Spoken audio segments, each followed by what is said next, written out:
The businessman decides to arrive earlier at the office that silent morning.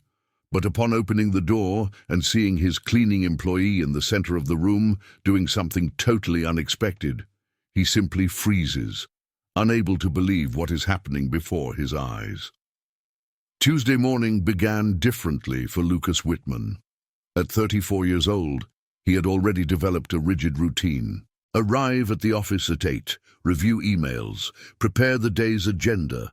But that morning, an inexplicable restlessness made him leave home an hour earlier.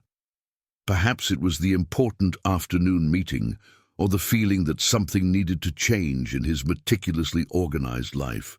The commercial building in downtown Chicago was still silent when Lucas climbed to the 10th floor. His footsteps echoed through the polished marble corridor, creating a solitary melody that matched his state of mind over the past few months. The company he had inherited from his father was thriving, but he felt like a stranger in his own life. As he approached his office, Lucas stopped abruptly. The door was ajar. He was absolutely certain he had locked it the night before. It was an obsessive habit he had developed after taking over the presidency. With his heart racing, he pushed the door slowly and encountered a scene he would never forget.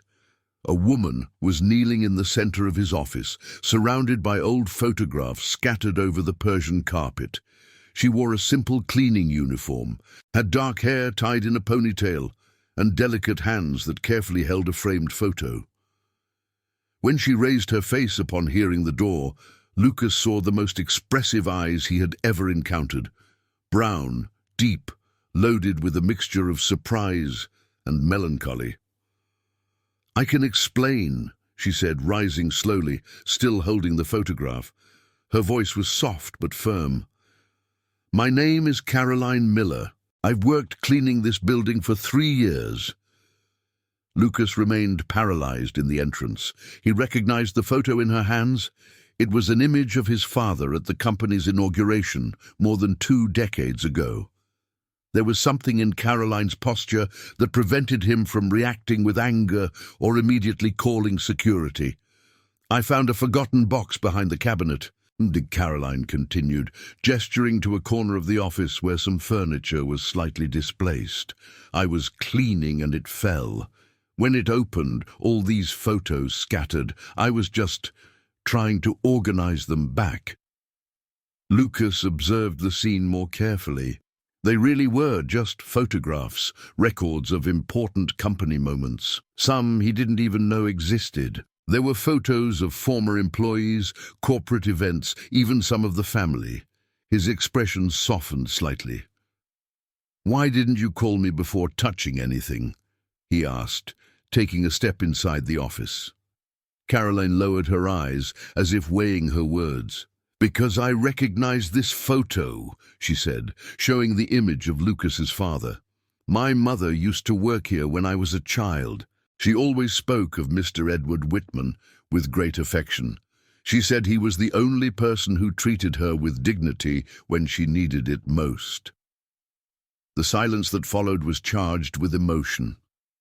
Lucas approached slowly, taking the photograph from Caroline's hands. Their fingers briefly touched, and both felt an inexplicable electric current. "Your mother," Lucas began but stopped. There was something in the way Caroline spoke about his father that awakened dormant memories. Edward Whitman had always been known for treating all employees with respect, regardless of their position. "She passed away 5 years ago," Caroline completed softly, "but she always said that if I ever needed work, I should seek out this company. That here I would find people with good hearts." Lucas felt a tightness in his chest. His father had died 3 years ago, and since then he had been struggling to keep alive not just the business, but also the values Edward had treasured. Looking at Caroline, seeing the sincerity in her eyes, made something awaken within him. "And did you find them?" he asked, almost whispering. Caroline looked at him directly. "I still don't know. But today, seeing these photos, remembering my mother's stories, I feel like maybe I found something more important than work." The tension in the air was palpable. Lucas realized he knew nothing about this woman who, for 3 years, had silently cared for the space where he spent most of his days. Caroline, in turn, saw before her not the distant businessman she observed from afar, but a man carrying the weight of expectations and loneliness. "I should be angry," Lucas admitted, placing the photo on the table. "You invaded my privacy, touched personal things." "But you're not," Caroline observed, a small smile appearing at the corner of her lips. "No," he confirmed, surprised with himself. "I'm not." At that moment, something changed irreversibly between them. The chance encounter, those photographs scattered on the floor, the shared memories of a man both respected, everything conspired to create a connection neither of them expected. The sound of the elevator arriving at the floor brought them back to reality. The first employees were arriving. "I need to go," Caroline said quickly, beginning to gather the last photos. "Wait." Lucas stopped her. "Let me finish this. And Caroline?" She stopped at the door, looking back. "Thank you for taking care of the photos with such care." The smile she gave him before leaving illuminated Lucas's entire day, even though he didn't yet know that morning had changed his life forever. During the 3 days that followed the unexpected encounter, Lucas found himself thinking about Caroline in ways that surprised him. He tried to concentrate on financial spreadsheets, but his mind wandered to her brown eyes, to the delicacy with which she had handled the photographs, to the shy smile that illuminated her face before leaving. This disturbed him deeply. Lucas Whitman had built his adult life on pillars of control and predictability. Relationships were planned, meetings had clear purposes, and emotions were kept in well-organized compartments. His last relationship had ended precisely because Patricia complained that he treated their relationship like another business project. On Thursday morning, he arrived early again, this time admitting to himself that he hoped to encounter Caroline. But the corridor was empty. Only the echo of his footsteps accompanied him. He felt a stab of disappointment he preferred not to analyze. Caroline, on the other hand, was fighting against her own demons. Since that morning in Lucas's office, she felt divided between worlds that seemed impossible to reconcile. She had grown up in a humble family in the industrial district, where every penny was counted and dreams were luxuries few could afford. Working in that elegant downtown building was already a great advancement in her life. At 29 years old, Caroline had learned to be invisible. She was a natural survivor who observed everything and spoke little.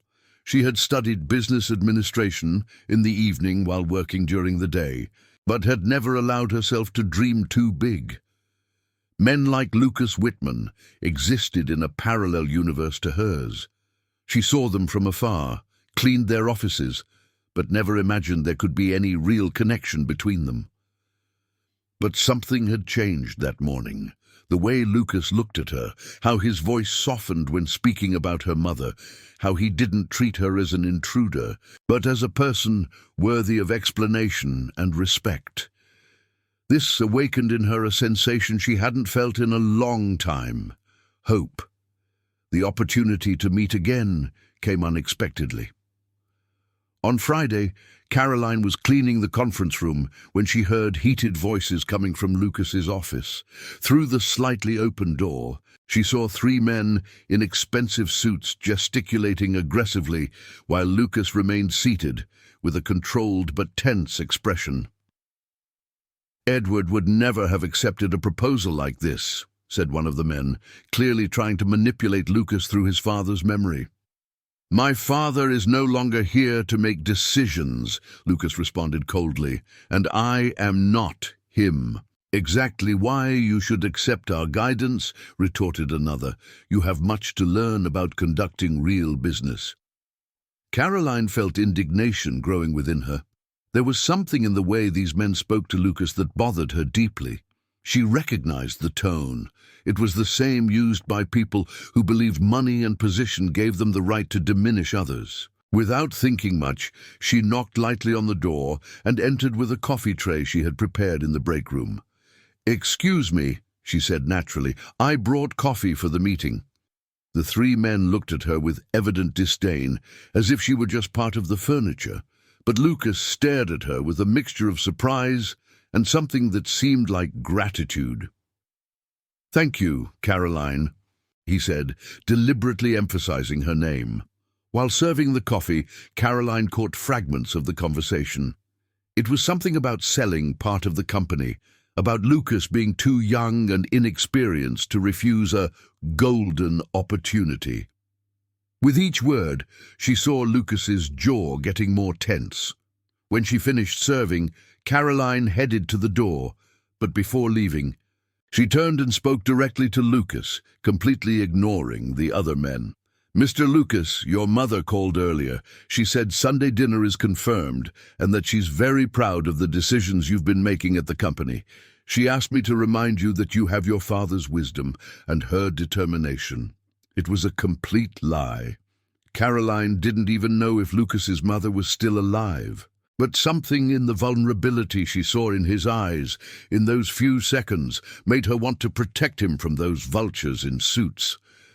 The effect was immediate. Lucas's posture changed, his shoulders straightened, and when he looked at the three men, there was new firmness in his voice. "Gentlemen, I appreciate the proposal, but the answer is no. The company is not for sale, not partially. And I suggest you reconsider the way you address me. This meeting is over." The men left huffing with indignation, murmuring among themselves about arrogant youth and missed opportunities. When the door closed, silence filled the room like a fresh breeze after a storm. Lucas remained silent for a few moments, processing what had happened. Then he walked to where Caroline was still standing, near the door. "My mother passed away 2 years ago," he said softly, a small smile playing on his lips. Caroline blushed intensely. I'm sorry. I shouldn't have." "No," Lucas interrupted her, taking a step closer. "It was perfect. How did you know exactly what I needed to hear?" She looked at him, feeling her heart accelerate with the proximity. "Because I recognize a predator when I see one, and I recognize someone being pressured to do something against their principles." "And how can you know what my principles are?" Lucas asked, genuinely curious.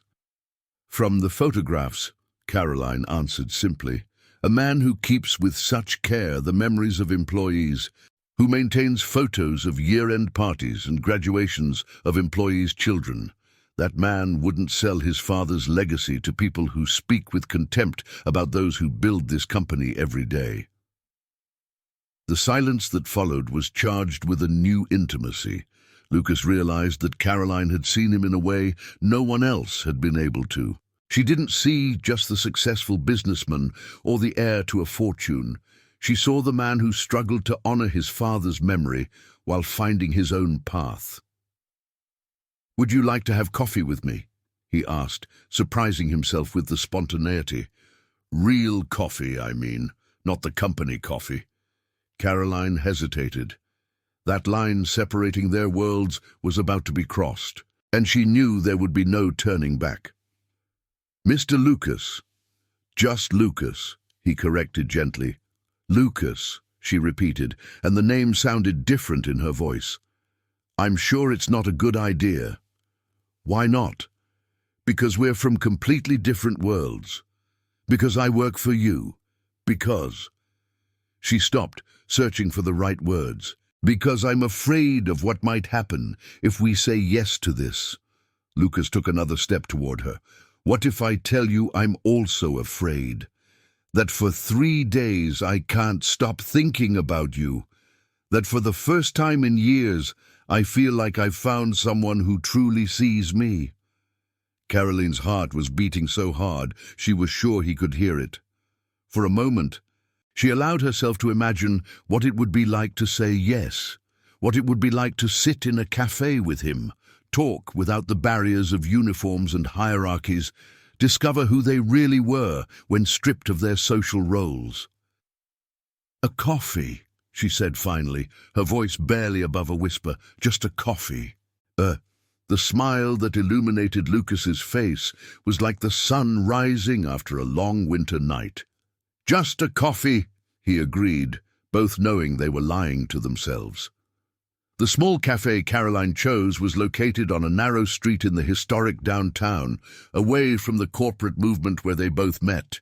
It was a simple place, with worn wooden tables and the comforting aroma of fresh bread floating through the air. Lucas arrived first, visibly nervous, adjusting his tie repeatedly until deciding to loosen it completely. When Caroline appeared at the door, he barely recognized her. Without the work uniform, she wore a simple navy blue blouse and a discreet skirt, but there was something in the way she walked, more confident, more herself, that made him swallow hard. Her loose hair framed her face in a way that highlighted her expressive eyes. "Sorry for the delay," she said, sliding into the chair across from him. "I needed to change clothes and—" "You look beautiful," Lucas interrupted, immediately blushing at the spontaneity of the declaration. Caroline lowered her eyes, a shy smile playing on her lips. "Thank you." The waiter approached, a man of about 60 with a paternal manner, and Caroline ordered simple coffee with sugar bread. Lucas, accustomed to the gourmet coffees from the company, hesitated before ordering the same. "You don't need to pretend you like simple coffee for my sake," Caroline said with a soft laugh, catching his hesitation. "It's not that," Lucas protested, but then smiled. "Okay, maybe it is a little. The truth is, I don't really know how to do this." "Do what? Go out with someone without it being a business meeting in disguise or a date arranged by my assistant?" The raw honesty in his voice surprised her. Caroline studied his face, the features marked by the stress of running a company, but also by the loneliness of someone carrying too many responsibilities for his age. "Then let's pretend we're completely normal people," she suggested. "No titles, no uniform, no office. Just Lucas and Caroline." "And who is Caroline when she's not cleaning offices?" he asked, genuinely curious. She remained silent for a moment, stirring the sugar in her coffee. "Someone who dreams more than she should, who has a business administration degree stored in a drawer because she never had the courage to use it, who takes care of her grandmother on weekends and reads novels hidden during work breaks." Lucas leaned forward, fascinated. "Why did you never use the degree?" "Because when you grow up hearing that your place is down there, you start believing it, because it's safer to accept what you already have than to risk and lose everything." Caroline looked at him directly. "And who is Lucas when he's not being the company heir?" The question caught him off guard. No one had ever asked him that. "Someone who doesn't know if he's honoring his father's legacy or being crushed by it, who sometimes stays awake at night questioning every decision. Who—" He stopped, surprised by his own vulnerability. "Who feels alone most of the time." The silence that followed wasn't uncomfortable, but loaded with mutual recognition. Two people carrying different weights, but equally heavy. "Your grandmother must be special," Lucas said, moving to safer ground. Caroline's face lit up. "Grandma Stella is my hero. She raised 5 children alone working as a seamstress. At 78, she still makes the best rain donuts in Chicago and gives advice that makes more sense than any self-help book." "And what would she say about you having coffee with me?" Caroline laughed, a melodious sound that made Lucas's chest warm. "She'd probably ask if you have good intentions and if you know how to make proper coffee." "And do I? Make coffee or have good intentions?" "Both," Lucas answered, his eyes meeting hers. The intensity of the moment was interrupted when Lucas's phone rang. He looked at the screen and frowned. "Sorry, it's from the office. Just a second." While he answered, Caroline observed how his posture changed instantly. His shoulders straightened, his voice became deeper and more authoritative. It was like watching a transformation. The vulnerable man who had been there just seconds ago disappeared, replaced by the businessman everyone expected him to be. "I need to resolve something urgent," he said, after hanging up, clearly frustrated. "No problem," Caroline responded, but there was something in her voice he couldn't identify. "No, it's not okay," Lucas insisted. "I want to continue our conversation. Can I call you later?" Caroline hesitated. "I don't have a cell phone." The statement sounded like a screaming reminder of the distance between their worlds. Lucas had owned a cell phone since he was 15. Caroline, at 29, still considered it an unnecessary luxury. "Then, can I look for you at work Monday?" "Of course," she said, but something in her eyes closed a little. Lucas placed money on the table, more than necessary, and stood to leave. He stopped beside Caroline's chair, hesitating. "Caroline, Go, Lucas. Your world is calling you." There was a resigned sadness in her voice that made him want to stay, explain, promise that this didn't change anything between them. But the phone rang again, and reality imposed itself with brutal force. After he left, Caroline stayed there for a few more minutes, finishing her coffee and observing the movement on the street. The waiter approached with an understanding smile. "Good family boy," he commented, "but seems loaded with responsibility." "Yes," Caroline agreed, "maybe too much responsibility." While walking back home, Caroline allowed herself a few minutes of fantasy. She imagined what it would be like if things were different, if she had been born into a family with money, if she had studied at the best schools, if she could stand beside Lucas as an equal. But reality brought her back quickly. She was Caroline Miller, daughter of a janitor, granddaughter of a seamstress, and no matter how much Lucas made her feel special, some abysses were too deep to be crossed. Lucas, meanwhile, spent the rest of the day trying to concentrate on the crisis that had emerged at the company, but his mind constantly returned to the cafe, to Caroline's smile, to the way she made him feel real for the first time in years. When he finally resolved the office problem, it was already night, and the frustration of having rushed out of the encounter consumed him. That night, both stayed awake until late, thinking of each other, but also of the barriers that rose between them like insurmountable mountains. Caroline questioned whether she was being naive in imagining that something real could emerge between them.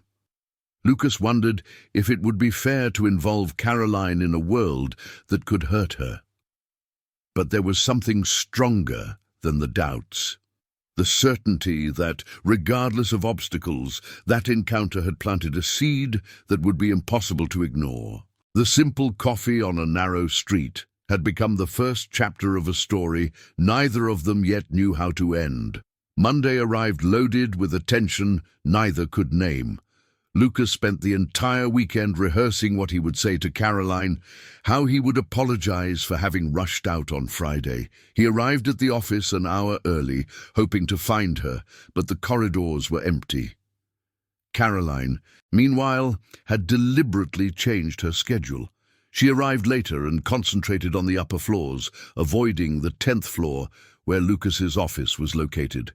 She had spent the weekend talking with her grandmother, who with her simple wisdom had made observations that left her even more confused. "Girl, when a man makes you forget where you step, it's because he's either going to take you to heaven or hell. The problem is knowing which one before boarding the journey," Grandma Stella had said while they prepared rain donuts on Sunday. It was 3 days of carefully orchestrated missed encounters. Lucas discreetly asked other employees about Caroline, but always indirectly. Caroline reorganized her cleaning schedules, creating an elaborate ballet to avoid him.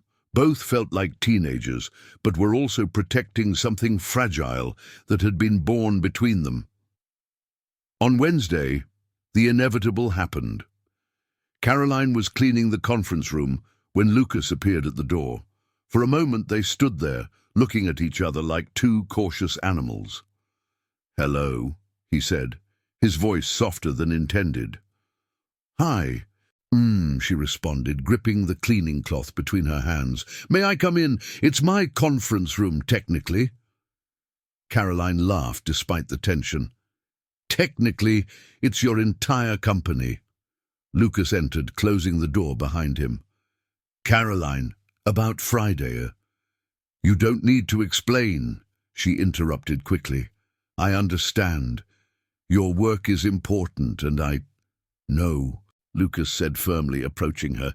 "You don't understand. Friday was the first time in years I felt like myself. The first time I talked about real things with someone who truly listened to me, and I ruined everything."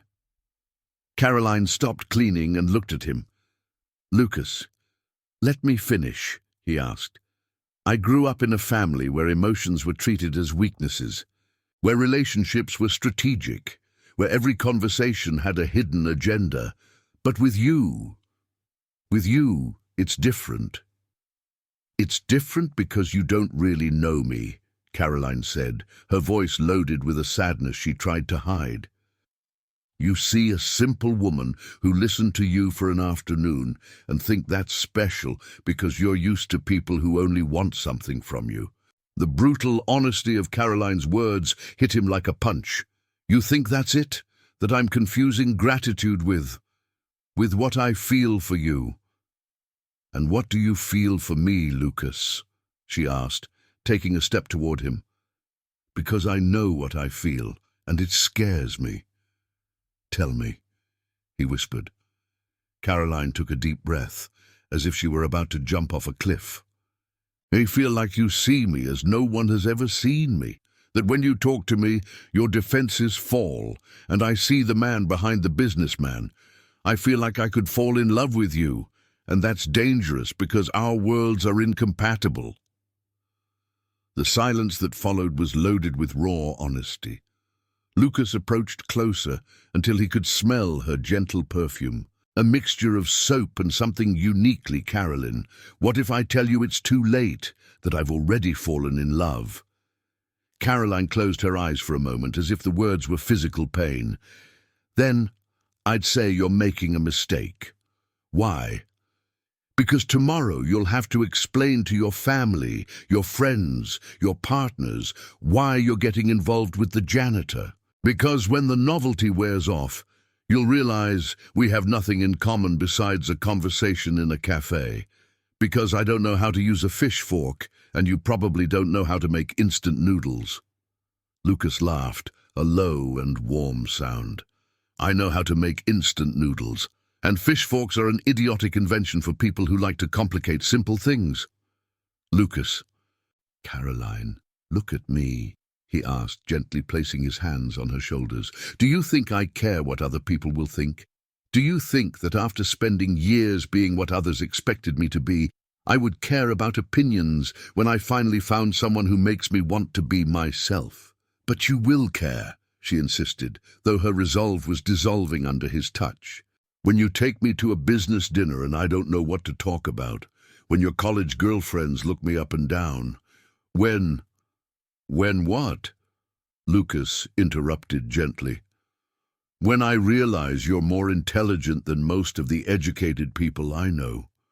When they see that you have more natural class in your little finger than they have in their entire bodies." Caroline stared at him, searching for signs of falsity, of pity, of condescension, but all she saw was sincerity, and something deeper, something that made her heart race dangerously. "You don't know me," she repeated, but with less conviction. "Then let me know you," Lucas asked. "Let me know the woman who had the courage to lie about my mother just to protect me from some vultures in suits. The woman who keeps a degree in a drawer out of fear, but had the courage to tell me truths no one else had." Caroline felt the defenses she had built her entire life crumbling. "What if you're disappointed?" "What if I'm not disappointed?" he countered. What if we discover we're more alike than different? What if what we feel is real enough to overcome the rest? For a moment, Caroline allowed herself to imagine. Imagine a world where love was stronger than social conventions, where two people from different realities could build something real together. "One step at a time," she said finally, her voice barely above a whisper. "One step at a time," Lucas agreed, smiling, "but without rush, without pressure and—" Lucas silenced her with a gentle kiss, hesitant at first, as if asking for permission. When Caroline responded, deepening the kiss, both knew they had crossed a line from which there would be no return. When they separated, breathless, Caroline rested her forehead against his. "We just complicated everything," she murmured. "I know," Lucas responded, smiling, "and I don't care one bit." Outside the conference room, the world kept spinning. Employees passed through the corridors, phones rang, the company functioned as always. But within those four walls, two people had just discovered that sometimes love appears in the most unexpected places and changes everything forever. The first act of their story had ended. Now, they would have to discover if what they felt for each other would be strong enough to face the challenges that lay ahead. The 2 weeks that followed were like living in a clandestine dream. Lucas and Caroline created a secret world made of stolen encounters and whispered conversations in dark corners of the building. He arrived earlier. She took longer cleaning the 10th floor, and between one meeting and another, they found precious moments to be together. Lucas discovered that Caroline had a contagious laugh that she rarely allowed others to hear.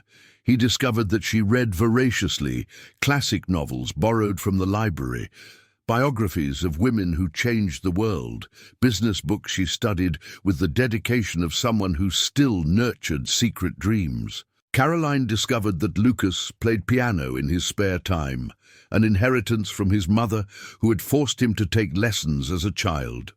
She discovered that he cooked when he was stressed, creating elaborate dishes he ate alone in his silent penthouse. She discovered that behind the controlled facade was a man who doubted himself more than he should.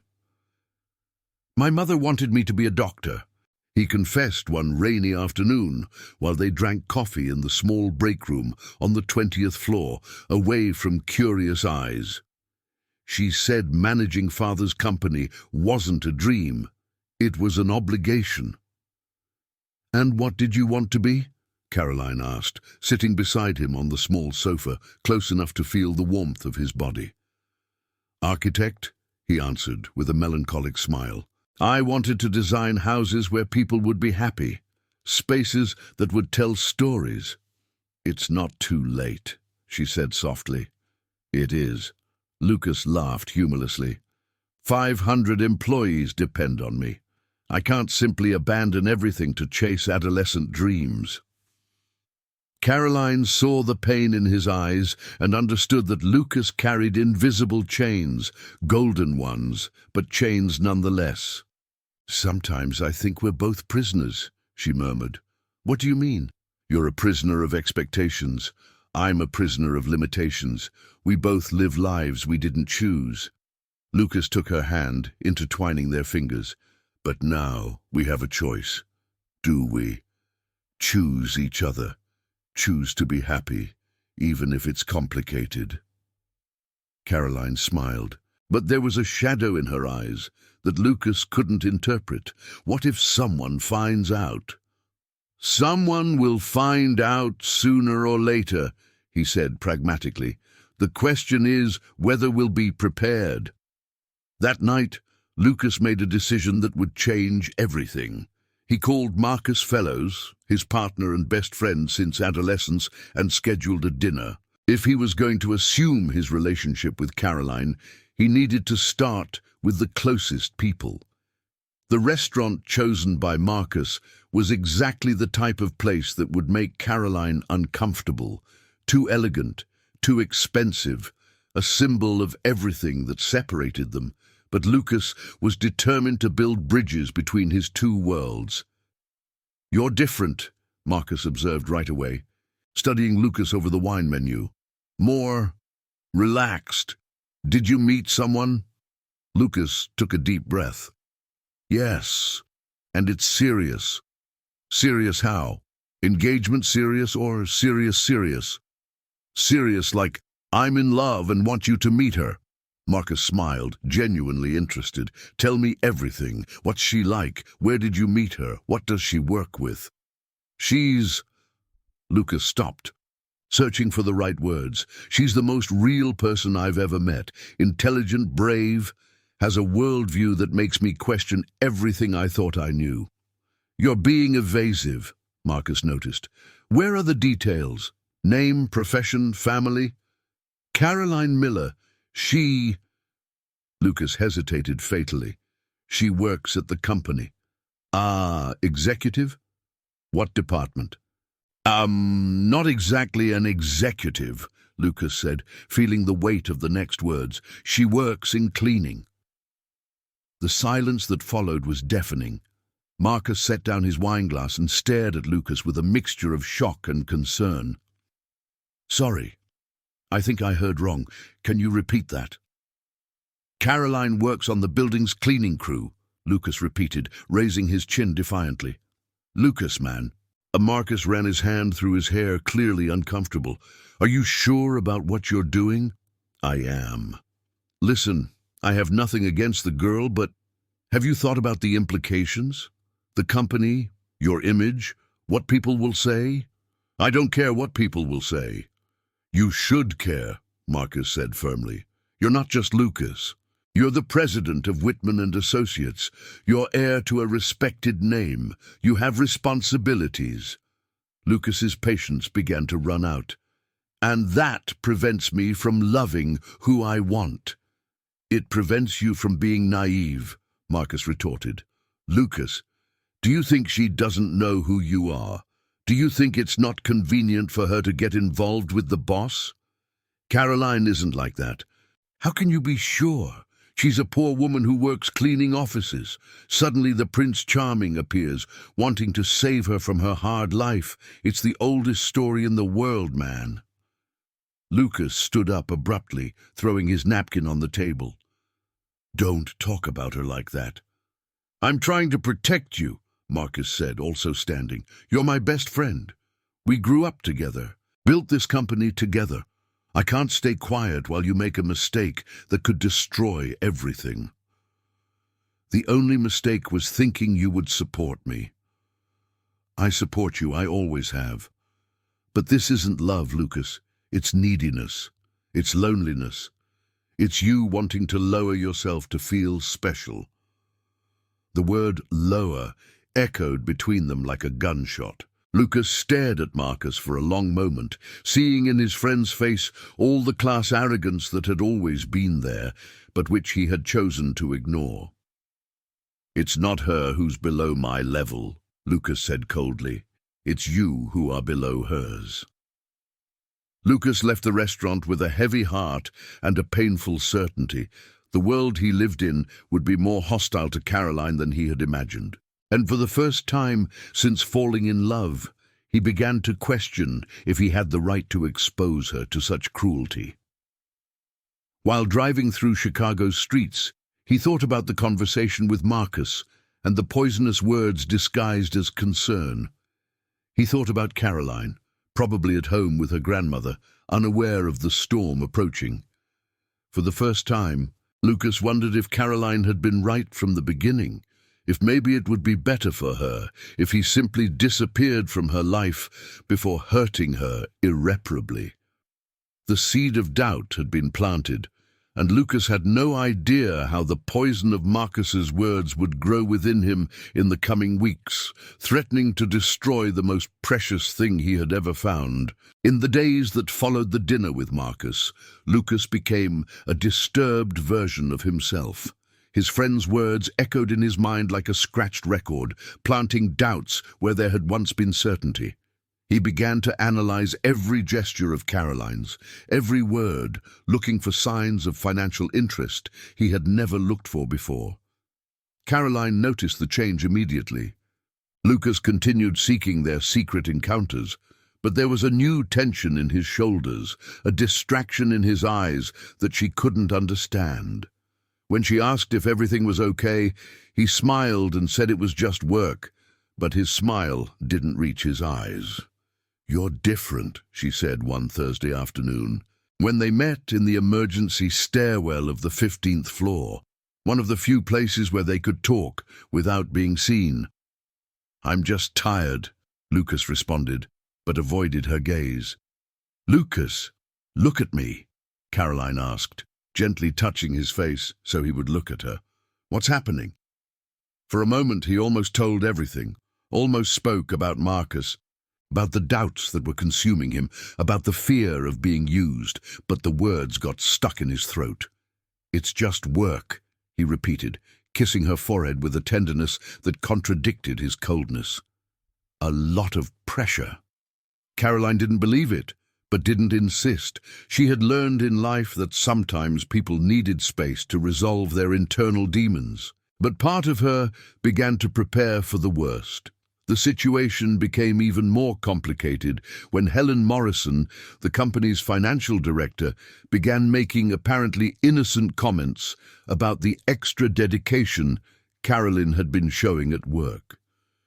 "It's impressive how some people make an effort to make a good impression," Helen commented during a meeting. When Caroline passed through the corridor carrying cleaning materials, the tone was casual, but there was venom behind the words. Lucas pretended not to hear, but felt each word like a needle prick. Helen was known for her acid comments and her ability to destroy reputations with well-planted gossip.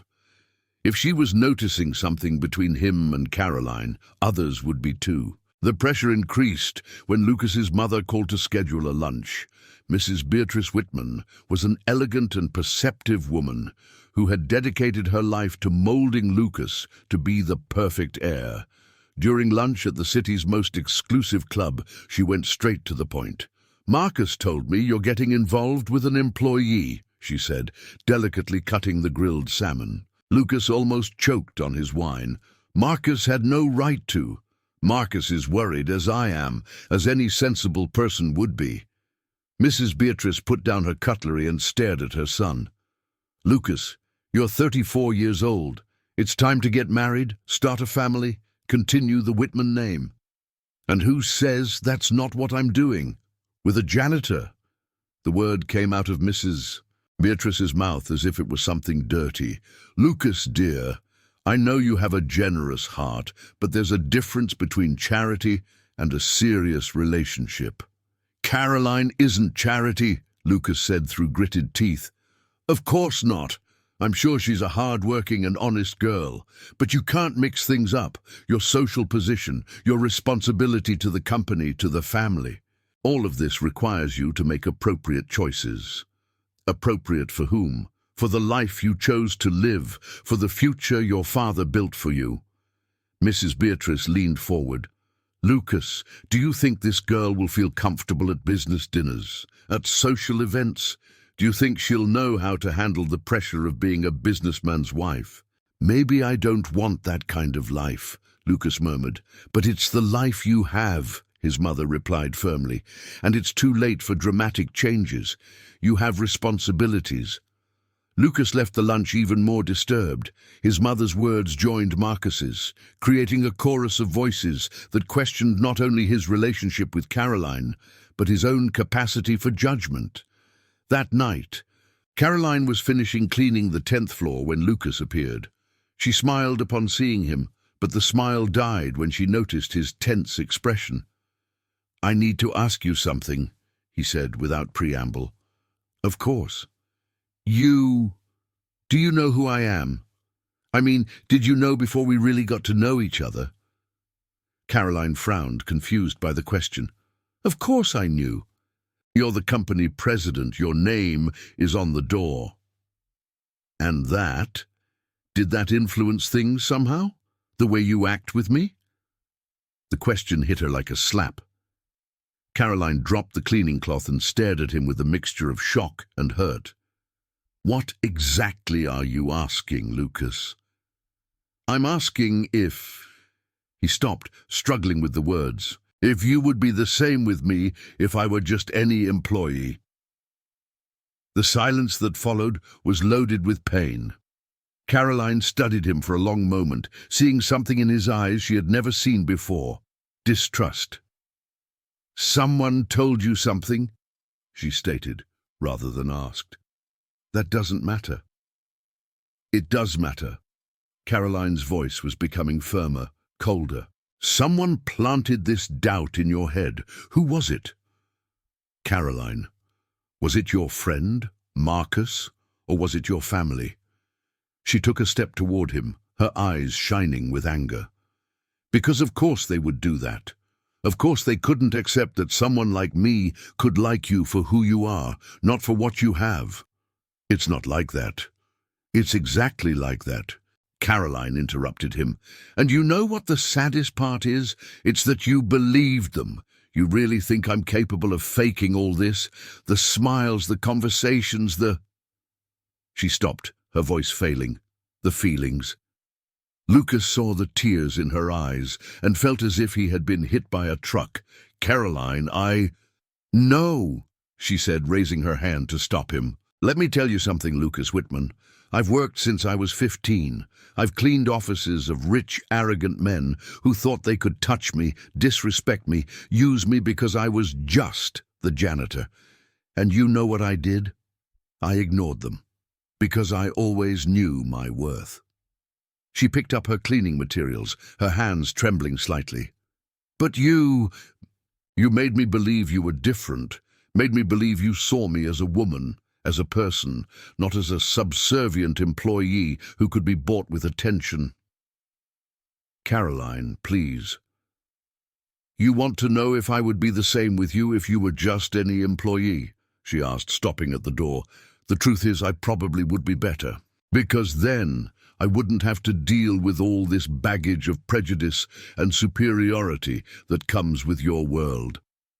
And with that, she left, leaving Lucas alone in the office, surrounded by the echo of his own insecurities and the weight of words he could no longer take back.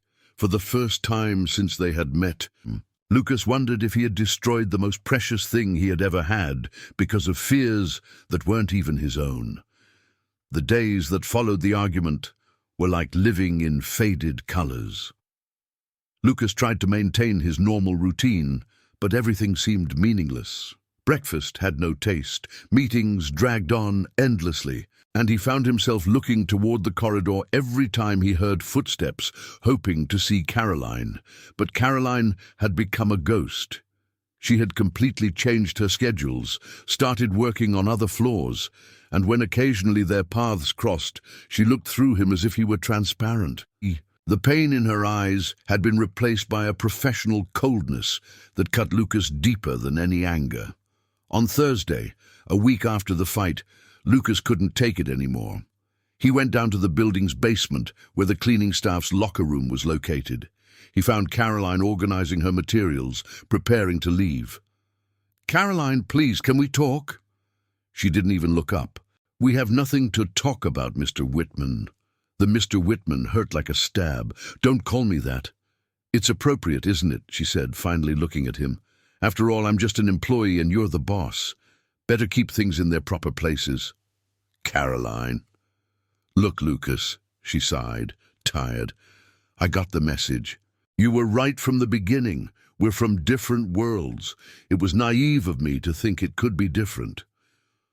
"I didn't want to be right," Lucas said desperately. "I was confused, scared." "Scared of what? That I was a gold digger? That I was using you?" Caroline laughed, but there was no humor in the laugh. "You know what's funny? For a whole week, you treated me like I was a scammer, but who really hurt me was you." Lucas felt as if the ground was opening under his feet. "Caroline, please, let me explain." "You don't need to explain anything. I understood perfectly." She picked up her bag and walked toward the door. And so you can be at ease. I'm requesting a transfer to another building. That way we won't have to worry about embarrassing situations anymore." "No!" Lucas exclaimed, louder than he intended. "Don't leave! Please!" Caroline stopped at the door without turning around. "Why not, Lucas? Give me one good reason to stay." Lucas opened his mouth, but no words came out. What right did he have to ask her to stay? After everything he had done, after all the doubts he had planted between them. "That's it," Caroline said softly. "Good luck, Lucas. I hope you're happy with someone your world approves of." And she left, leaving Lucas alone in the empty locker room, surrounded only by the echo of his own destructive decisions.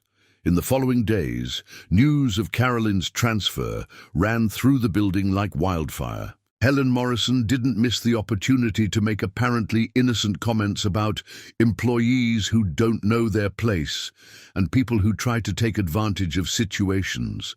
It was during one of these poisonous comments in a board meeting that something inside Lucas finally broke. Helen was talking about the need to maintain appropriate professional distances when Lucas interrupted her. "What exactly are you talking about, Helen?" "Well, Lucas, it's just a general observation about decorum in the workplace." "Nothing you say is general," Lucas replied coldly. "So why don't you speak directly? If you have something to say about me or about Caroline Miller, say it." The silence in the room was deafening. Helen blushed, clearly not expecting to be confronted so directly. "I just think some involvements can be harmful to the company's image." "Involvements like what?" "Lucas, we all saw how you were behaving, the meetings, the secret conversations." "And what exactly was wrong with that?" Lucas asked, his voice dangerously calm. "Well, she is. I mean, you are from very different positions." "Finish the sentence, Helen." "She is what?" Helen swallowed hard, realizing she had walked into a trap. "It's just inappropriate." "Inappropriate because she works in cleaning?" Lucas stood up, looking around the table at everyone present. "Inappropriate because she wasn't born rich, because she didn't study at the right schools. Lucas, no one is questioning the girl's character." Marcus tried to intervene. "Yes, you are." Lucas exploded, all the frustration and pain of the last weeks finally finding an outlet. "You're questioning exactly that. You're insinuating that she's a gold digger, opportunistic, that she can't simply like me for who I am." "It's not that." Helen tried to defend herself. "It's exactly that." Lucas cut her off. "And you know what the most pathetic part of all this is? It's that I believed you. I let you plant doubts in my head about the most honest and authentic woman I've ever met." The silence in the room was now absolute. Lucas looked at each person present, clearly seeing the discomfort and guilt on their faces. "Caroline Miller is worth more than all of us combined," he said finally. "She's intelligent, hard-working, with integrity. She saw me for who I am, not for what I have. And I destroyed that because of you." Lucas left the meeting like a hurricane, leaving behind a group of uncomfortable executives and a Helen Morrison with a red face of humiliation. That night, Lucas drove aimlessly through Chicago's streets, Caroline's words echoing in his mind. "You made me believe you saw me as a woman, as a person, not as a subservient employee who could be bought with attention." He had done exactly that. He had seen Caroline as an extraordinary woman, had fallen in love with her strength, her intelligence, her ability to see him beyond appearances. And then he had let others' prejudice contaminate something pure and real. For the first time in weeks, Lucas cried. He cried for losing Caroline, for his own cowardice, for the way he had allowed others' voices to drown out his own heart. And as tears ran down his face, a certainty grew within him. He needed to get Caroline back, not just because he loved her, but because without her, he was becoming exactly the type of person he despised, someone who judged others by social status. someone who valued others' opinions more than his own happiness. But how to convince Caroline that he had changed when he himself had destroyed the trust between them? How to prove that the love he felt was real when his own actions had suggested the opposite? The answer wouldn't come easily, but Lucas knew he would try, because some things in life are worth any effort to be recovered, and Caroline Miller was definitely one of them. Monday arrived grey and cold, as if the weather itself conspired to reflect Lucas's state of mind. He arrived at the office with a new determination, but also with the humility of someone who had recognized his mistakes deeply. Caroline had requested a transfer, but was still serving her 2-week notice period at the building. Lucas didn't go looking for her. For the first time in weeks, he respected the space she had asked for. Instead, he did something he had never done before. He went down to the basement and looked for Mrs. Martha, the cleaning crew supervisor. "Mr. Lucas," said the 55-year-old woman, clearly surprised to see him in that environment. "Did something happen?" "I want to talk about Caroline Miller," he said directly. "I want to know who she really is, as an employee, as a person." Mrs. Martha studied him for a long moment. She had worked there long enough to recognize sincerity when she saw it. "Sit there, young man," she said, pointing to a plastic chair. "I'll tell you about Carol." During the next hour, Lucas heard stories that painted an even more beautiful portrait of Caroline than he had imagined. He learned that she always arrived half an hour early to help colleagues who had difficulties, that she used part of her salary to buy school supplies for other employees' children, that she had taught Mrs. Martha to read and write during breaks. "Carol is special," said Mrs. Martha, with maternal affection in her voice. "I never saw her speak badly of anyone, even when other girls came with gossip. When she found out she was leaving, she cried, said this place was like family to her." "Why does she want to leave?" Lucas asked, although he already knew the answer. Mrs. Martha looked at him directly. "Because she's suffering, and a woman like Carol doesn't deserve to suffer because of any man, rich or poor." The words were said without malice, but Lucas felt them like a punch to the stomach. "Mrs. Martha, if I wanted to try to talk to her." "Young man, you already talked, and you hurt her. If you want a second chance, you'll have to show you've changed, not just talk." "How?" The older woman smiled with wisdom. "That's up to you, but I'll give you advice. Carol isn't one of those who's impressed by money or expensive gifts. She values genuine gestures, sincere hearts." Lucas left the conversation with Mrs. Martha with a clear mission. In the following days, he began a silent and subtle campaign. He didn't seek Caroline directly, but began making small gestures he knew she would notice. First, he implemented a scholarship program for employees who wanted to finish their education or take technical courses.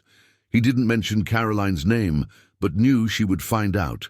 Then he renovated the locker room and rest area for the cleaning crew, creating a more dignified and comfortable space.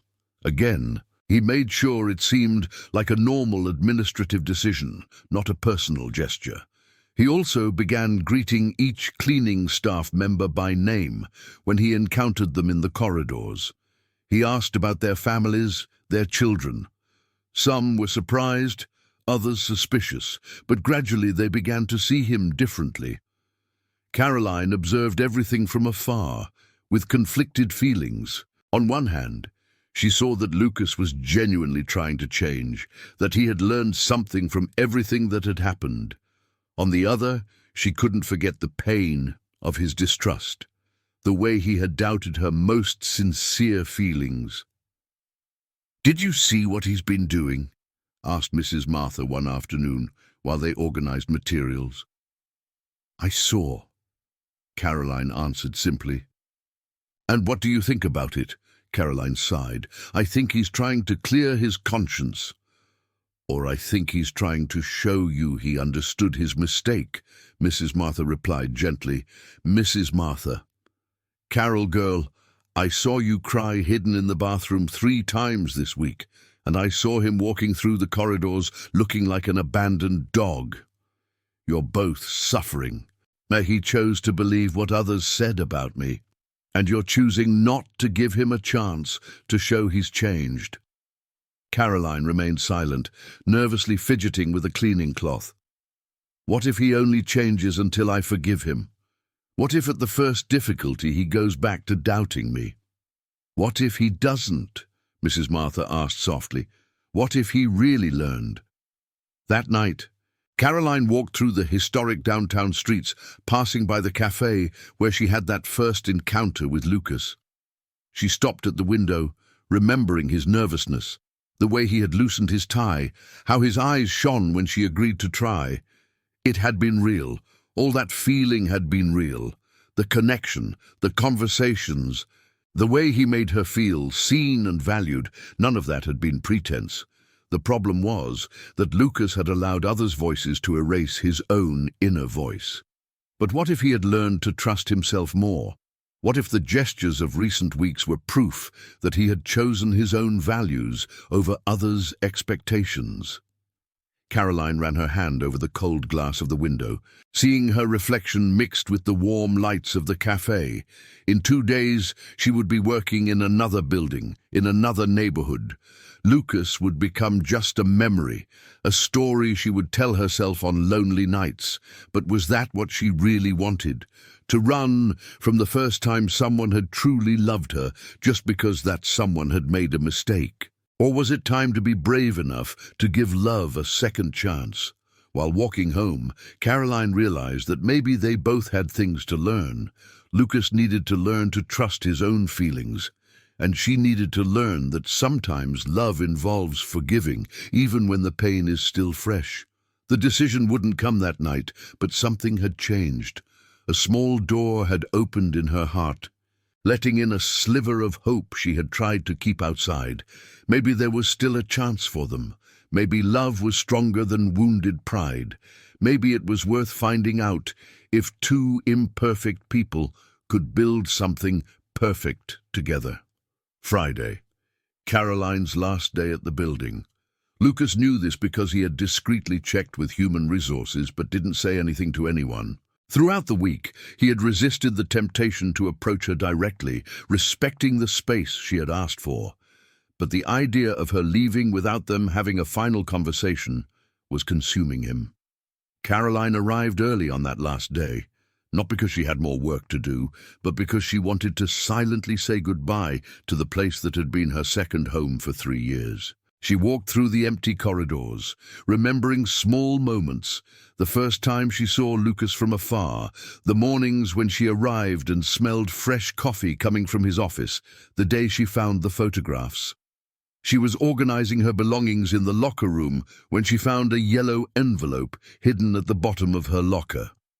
Her name was written by hand, in handwriting she immediately recognized. With her heart racing, she opened the envelope. Inside, there was a single sheet of paper and a small old key. The letter was simple. Caroline. If you're reading this, it means it's your last day here, and I couldn't find the courage to speak to you directly. Maybe it's better this way. This key is for the basement storage, room 15B. There's something there I want you to see before you leave. It's not a trick, it's not a trap, it's just an explanation. If you decide not to go, I'll understand. But if you do go, please know that every word I said about my feelings was true. The mistake was mine, never yours. With all the love I still feel. Lucas. Caroline held the letter for long minutes, feeling the weight of the key in her palm.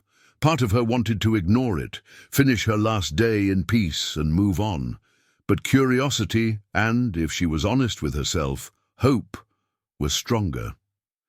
The building's basement was a maze of file rooms and storage areas. Caroline had never been in the section where room 15B was located. When she found the door and turned the key in the lock, she didn't know what to expect. What she found left her breathless. The small room had been transformed into a kind of gallery. On the walls, carefully organized and framed, were the photographs she had found that fateful morning in Lucas's office. But not just those. There were new photos of company employees, events, moments that captured the life and soul of the place his father had built. In the center of the room, there was a simple table with a chair. On the table, a larger envelope and a small plaque that read, "For Caroline, the woman who taught me to see." With trembling hands, Caroline opened the envelope. Inside there were dozens of handwritten pages. The first page said simply, "My journey back to you." Lucas had written everything, every conversation with Marcus, every pressure from his mother, every moment of doubt he had felt. He described the meeting where he had publicly defended Caroline, the changes he had implemented at the company, the lessons he had learned about prejudice and social class. But it was the last page that made her cry. "Caroline, you asked me once who Lucas was when he wasn't being the company heir. Now I know the answer. I'm a man who made the worst mistake of his life out of fear. I'm someone who let others' voices speak louder than his own heart. I'm a person who deeply hurt the woman he loves because he was too cowardly to defend her when she needed it. But I'm also someone who learned, who understood that real love doesn't come with social conditions, who discovered that you can take everything from a man, his money, his position, his name, but if he's loved by someone like you, he'll still be rich. I'm not asking for forgiveness because I don't deserve it. I'm not asking for a second chance because I don't have the right to that. I'm just telling you that you changed my life forever and that I'm a better person for having known you. If someday you can forgive the idiot who doubted your heart, I'll be here, waiting for as long as necessary. Eternally yours. Lucas. Caroline finished reading with tears streaming down her face. She looked around the small gallery Lucas had created, a tribute not just to his father's memories, but to everything that was important in the company, including the people who made it work every day. She sat in the chair and closed her eyes, trying to process everything. Lucas wasn't just apologizing. He was showing that he had fundamentally changed. The photographs on the wall, the building renovations, the scholarship program, the public defense he had made of her, everything was part of a real transformation. "You came," said a soft voice behind her. Caroline turned and saw Lucas at the door, hesitant, as if prepared for her to tell him to leave. "You asked me to come," she responded simply, "and you could have ignored it." Caroline stood up, still holding the pages of the letter. "Lucas, before you speak," he interrupted gently, "I want you to know I don't expect anything. You don't owe me forgiveness. You don't owe me a second chance. I just needed you to know that I learned, that you taught me things about myself I needed to know." They stood there, a few meters apart, the weight of everything that had happened suspended in the air between them. "You really changed," Caroline said finally, not as a question but as a statement. "I changed," Lucas confirmed, "because you were right from the beginning, about me, about my world, about the people who surrounded me, and I was too much of an idiot to see it." Caroline walked to one of the photographs on the wall. An image of herself she didn't know had been taken, smiling while helping Mrs. Martha with some papers. "When did you take this photo?" "I didn't take it. I asked the company photographer to document how things really work here. He captured this moment without you knowing." Lucas approached slightly. "When I saw the photo, I understood what I had lost. Your natural kindness, your generosity, the way you treat people. Everything was there in that image." Caroline delicately touched the frame. "And why did you do all this? The gallery, the letters, the changes at the company?" "Because you told me once that I should honor what my father built. And he didn't just build a company. He built a place where people like your mother, like you, like Mrs. Martha, could have dignity. Lucas stopped beside her. But I could only see that after I almost lost you. The silence that followed was different from the others. There was no tension, no hurt, just two people recognizing what had happened between them and what could still happen. Lucas, Caroline said softly, I can't promise it will be easy. I'm not asking for it to be easy. I'm asking for a chance to do it right this time. Caroline turned to face him, seeing in his eyes a humility and sincerity that had been missing the last time they talked. One chance, she said finally, just one chance, and this time you trust me and I trust that you'll trust me. The smile that illuminated Lucas's face was like the sun rising after the longest storm of the year. It's all I can ask for, he said, extending his hand to her. Caroline looked at the extended hand, then at his face, and finally at the gallery around them, a testament to real change and true love. Slowly, she extended her own hand and intertwined her fingers with his. Then let's try again, she said softly, but this time, let's do it right. The 2 months that followed the reconciliation were like learning to dance to a new song. Lucas and Caroline moved carefully around each other, building trust step by step, respecting the scars that were still healing. Caroline decided not to accept the transfer. Instead, she used the scholarship program Lucas had created to start a graduate course in business management. It was a powerful symbol. She wasn't changing to please him, but growing for herself. Lucas, in turn, began attending evening architecture classes at the State University. He wouldn't abandon the company, but was learning to balance responsibility with personal dreams. Seeing Caroline pursue her goals inspired him to do the same. They met for coffee every Wednesday at the same place where they had their first encounter. It was a simple ritual, but meaningful. A way to honor where it all began, but build something new on more solid foundations. Grandma Stella wants to meet you, Caroline said one of those afternoons, nervously stirring the sugar in her coffee. Lucas stopped with his cup, halfway to his lips. Your grandmother? She said any man who can make her granddaughter cry so much should be introduced personally so she can give her opinion. Lucas laughed, but there was nervousness in his voice. And what else did she say? That if you're worthy of my tears, maybe you're worthy of one of her rain donuts. But if you're not... Caroline made a dramatic pause. She has a special broom for receiving unwanted visitors. I'm terrified, Lucas admitted, but he was smiling. You should be. Grandma Stella is almost 80 years old and has no filter. She'll ask about your intentions, your financial situation, and probably want to know if you can change a light bulb.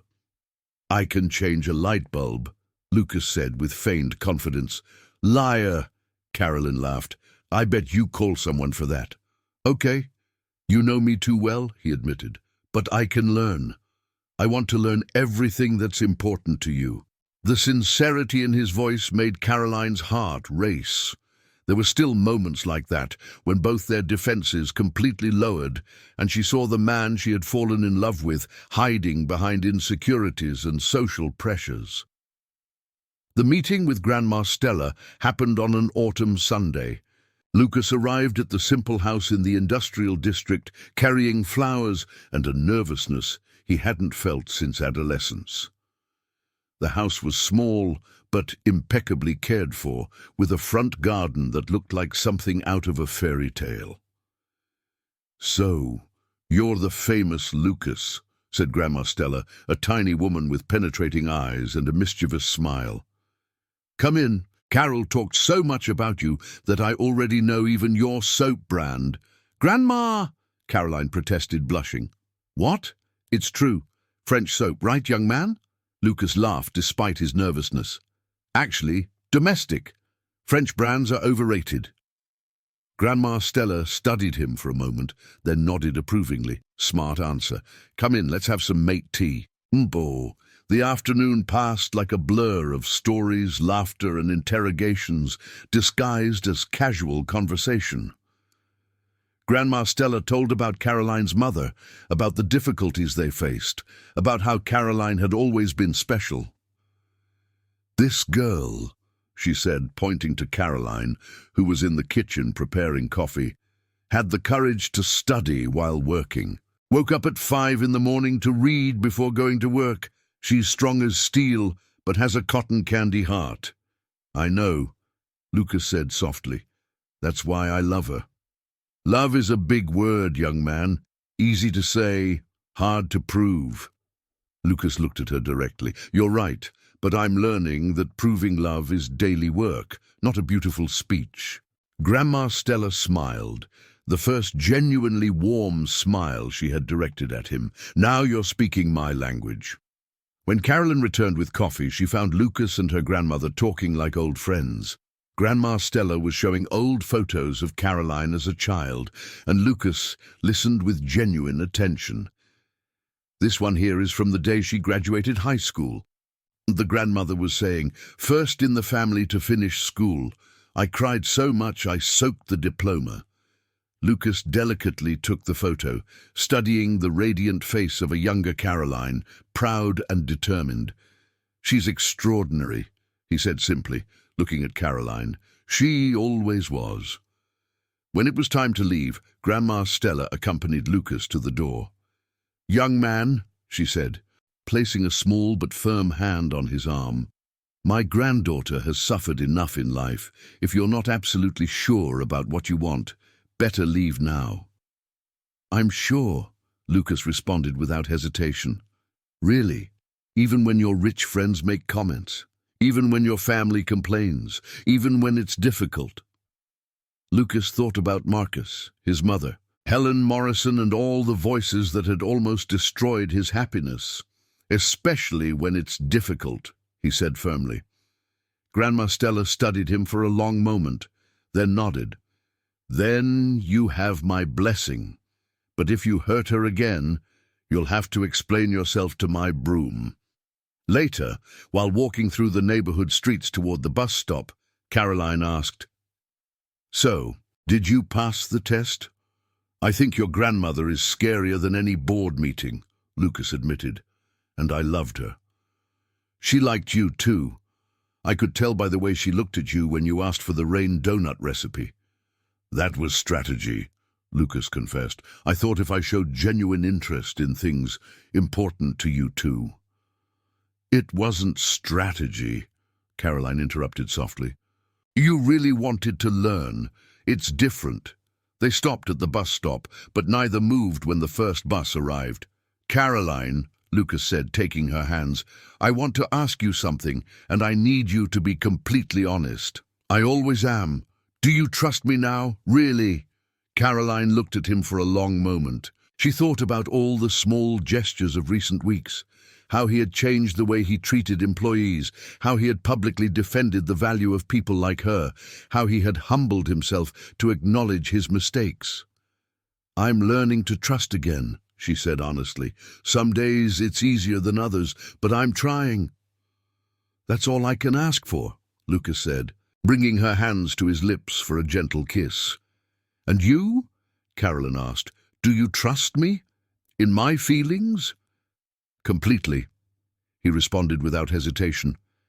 "That was the most important lesson I learned, that you would never give me reason to doubt, and that if I doubted, the problem would be mine, not yours." The second bus arrived, but they let it pass too. There was something magical about that moment, standing there on the simple street where Caroline had grown up, surrounded by her world, but together building something that belonged to both of them. "Where do we go from here?" Caroline asked softly. "Wherever you want," Lucas responded, "as long as we're together." When they finally got on the third bus, they sat side by side in comfortable silence, looking through the window at the city lights that were beginning to turn on.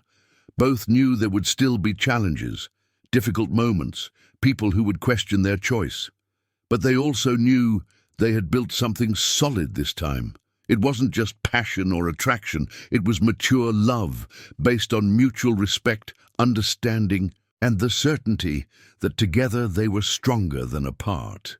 The future was open ahead of them, full of possibilities they didn't even dare dream when they met that cold Tuesday morning, and this time they were ready to face it together. 6 months later, on a spring morning that reminded them of that fateful Tuesday when everything began, Lucas arrived early at the office. But this time, he wasn't alone. Caroline walked beside him through the marble corridors, no longer as a cleaning employee, but as his new executive assistant, a position she had earned on her own merit after graduating from the business management course. "Nervous?" asked Lucas as they went up in the elevator. "Terrified," admitted Caroline, adjusting the new blazer they had bought together the previous week. "What if they don't respect me? What if they think I only got the job because of our relationship?" Lucas stopped the elevator between floors and turned to her. "Caroline, look at me. You earned the best grades in your class. You presented an optimization project that will save thousands for the company. Mrs. Martha said you were always the smartest person who worked here." He gently touched her face. "And if anyone questions your merit, they'll have to deal with me." Caroline smiled, feeling part of the tension dissolve. "How things have changed." "How we've changed," Lucas corrected, kissing her forehead before reactivating the elevator. The morning passed in a blur of introductions and meetings. Caroline was introduced to the executive team, including a visibly uncomfortable but professional Helen Morrison, and quickly proved she was there because of competence, not favoritism. During lunch, Lucas took her to the small gallery he had created in the basement, now expanded with more photos and transformed into a company memory room. There was a new addition, a photo of Caroline on her graduation day, radiant beside Grandma Stella and Lucas. "I added it last night," he said, observing her reaction. "I thought it deserved to be here, along with all the other important people in this company's history." Caroline delicately touched the frame, moved. "Thank you for making me feel like I belong in this place." "You always belonged," Lucas said softly. "I just needed to learn to see." They stayed there for a few minutes in contemplative silence, until Lucas cleared his throat nervously. "Caroline, there's something I want to show you." He led her to a small table in the corner of the room where there was a familiar envelope, identical to the one he had left in her locker months ago. Inside, Caroline found a single sheet of paper with an architectural drawing. "What is this?" she asked, studying the lines and measurements. "It's a house," Lucas said, his voice loaded with emotion. "A house I designed for us. If you want, of course." Caroline examined the drawing more carefully. It was a beautiful house, but simple, with large windows, a front garden, and something that seemed to be a studio. "This space here," she pointed to an area in the back. "For Grandma Stella," Lucas explained. "I thought she could live with us, have her independence, but be close to you." Tears began to flow down Caroline's face before she could control them. "Lucas, and this area here," he continued quickly, as if fearing he would lose courage, "would be my architecture office because you were right. It's not too late to pursue dreams." "Are you serious?" "Completely serious. Marcus would assume the executive presidency of the company. I would continue as board chairman, but finally could do what I always wanted." Lucas took her hands. "Caroline, I want to build a life with you, literally. I want to design our house, create our future, have children who grow up knowing that love overcomes any social difference." Caroline looked at the drawing again, seeing not just a house, but a symbol of everything they had built together: mutual respect, understanding, the courage to challenge conventions. "What if your mother doesn't approve? What if your friends—" "Caroline," Lucas interrupted gently, 6 months ago you asked me if I would trust you at the first difficulty. Today I ask you the same thing. Will you run at the first obstacle? She looked at him, seeing in his eyes the same vulnerability from the first time they talked, but also a new determination forged by mistakes and reconciliation. "No," she said firmly, "I won't run. Never again." Lucas smiled, taking a small box from his pocket. "Then, Caroline Miller, woman who taught me that true value lies in character, not status. Will you marry me? Will you accept building a life where we can be exactly who we are, without apologies?" The box opened, revealing a simple, elegant, perfect ring. It wasn't ostentatious or exaggerated. It was exactly what Caroline would have chosen for herself. "Yes," she whispered, then repeated louder, "Yes!" Lucas put the ring on her finger with trembling hands, then picked her up, spinning with her around the small gallery, while both laughed and cried at the same time. When he finally put her down, Caroline looked around the room, at the photographs documenting decades of stories, at the drawing of the house that would be theirs, at the man who had become her soulmate through mistakes, forgiveness, and mutual growth. "You know what the most incredible part of all this is," she said, still holding the drawing. "What?" "That it started with an ajar door. You arrived early that morning, found something unexpected, and instead of running or calling security, you stayed. You wanted to understand." Lucas smiled, remembering that moment that seemed to have happened in another lifetime. "And you didn't run when you saw me at the door. You could have made up an excuse, but you told me the truth." "Maybe we were brave from the beginning," Caroline murmured. "We just didn't know it yet." "Or maybe," Lucas said, pulling her closer, "we knew that some doors, when they open, change our lives forever, and some changes are worth any risk."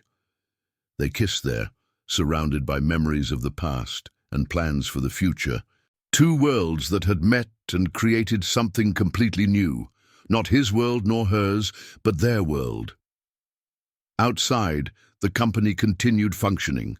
Life went on its course, and people continued their routines. But within that small room, two people had just promised each other that true love not only exists, but has the power to transform lives, break barriers, and build bridges where before there were only walls. When they finally went back up to the real world, Caroline wore an engagement ring, and Lucas carried a smile that illuminated the entire corridor. They had found their happy ending not in a perfect fairy tale, but in the real imperfection of life, in sincere forgiveness, and in the courage to choose love every day, even when it's difficult. The door that had opened ajar on a cold Tuesday morning had swung wide open, revealing not just a new relationship, but a new way of living, with authenticity, courage, and the certainty that the best loves are those that make us grow, challenge us to be better, and teach us that true wealth lies in the human connections we build. End of the story.